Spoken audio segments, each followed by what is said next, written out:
ঘরে যদি গরম মশলার গুঁড়া তৈরি করা না থাকে তাহলে কিন্তু রান্নাটা আমার কাছে বিশাল প্যারার মনে হয়। যত ধরনের রান্না আছে প্রায় সব ধরনের রান্নাতেই কিন্তু গরম মশলা ব্যবহার করা হয়ে থাকে। যেমন ধরেন কাচ্চি বিরিয়ানি, তেহরি, রোস্ট, কাবাব, কুরমা, রেজালা, সবজি, গরুর মাংসের কালা ভুনা, মুরগির মাংসের ভুনা, ডিমের কোরমা, চিংড়ির মালাইকারি, কাবাব, টিকিয়া কাবাব, আরও অনেক ধরনের রান্না আছে যেগুলোতে গরম মশলা ছাড়া কিন্তু রান্না একদমই অসম্পূর্ণ থেকে যায়।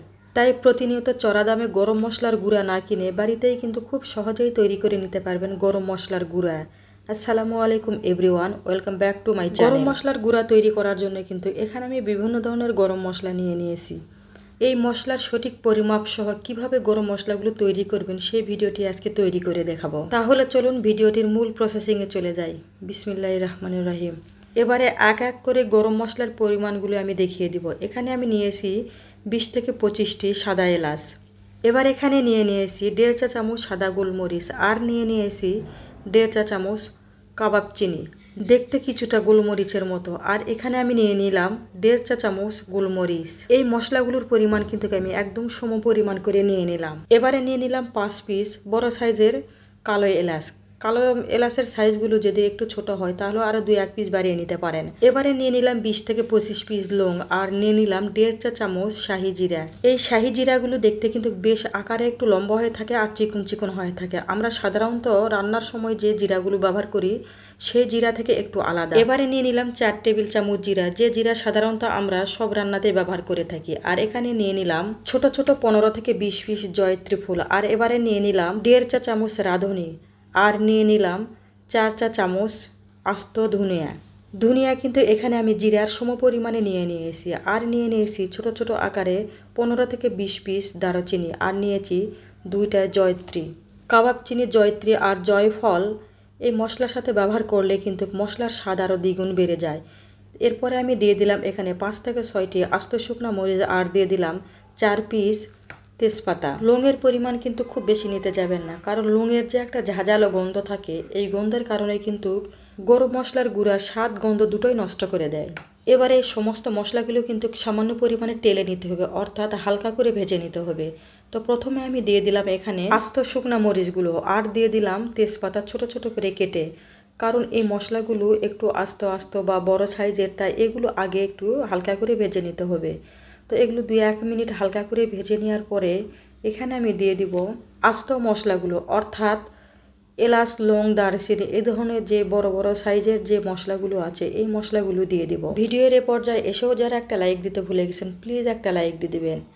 আর যদি ভিডিওটি আপনাদের সামান্য পরিমাণে উপকারে আসে তাহলে বেশি বেশি ফ্রেন্ডস অ্যান্ড ফ্যামিলিদের মাঝে শেয়ার করে দিবেন আর কমেন্ট করে জানিয়ে দিবেন। এবারে এই মশলাগুলো কিন্তু আমি 4 থেকে 5 মিনিট ভেজে নিব।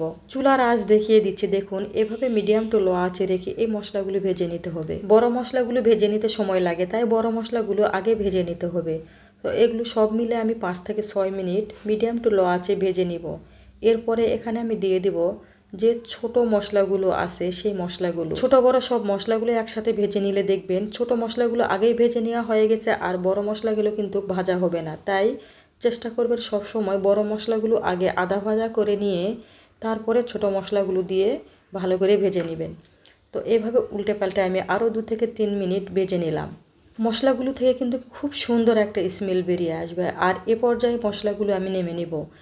আর সাথে সাথে নেমে নিতে হবে, কোনোভাবেই কিন্তু ফ্রাই প্যানে মশলাগুলো রাখা যাবে না। গরম ফ্রাই প্যানে মশলাগুলো রেখে দিলে কিন্তু মশলাগুলো পুড়ে যাবে আর মশলার স্বাদটাও নষ্ট হয়ে যাবে। তাই চেষ্টা করবেন সাথে সাথে নেমে অন্য একটা পাত্রে নেওয়ার জন্য। এবার এই মশলাগুলো একটা বাটিতে আমি নিয়ে আমি 5 থেকে 6 মিনিট খুব ভালো করে ঠান্ডা করে নেব। মশলাগুলো যখন ঠান্ডা হয়ে আসবে, হাত দিয়ে ধরা যাবে এরকম অবস্থা হয়ে আসলেই একটা মিক্সিং জারে নিয়ে আমি এগুলো ব্লেন্ড করে নিব। মশলাগুলো গরম থাকা অবস্থায় ব্লেন্ডার করতে যাবেন না, তাহলে কিন্তু ব্লেন্ডারটি নষ্ট হওয়ার সম্ভাবনা বেশি থাকে। তাই চেষ্টা করবেন ভালোভাবে মশলাগুলো ঠান্ডা করে নেওয়ার পরে ব্লেন্ডার করে নেওয়ার। এবারে দেখুন এই মশলাগুলো কিন্তু আমি অফ ক্যামেরায় খুব ভালোভাবে ব্লেন্ডার করে নিয়েছি। আর ব্লেন্ডারটা তো মাশাআল্লাহ একদম মিহি হয়েছে। এগুলো কিন্তু চেলে নেওয়ার প্রয়োজন নেই। যাদের একটু আস্তে আস্তে থাকে বা মিহি ব্লেন্ডার হয় না তারা চাইলে কিন্তু চেলে নিতে পারে।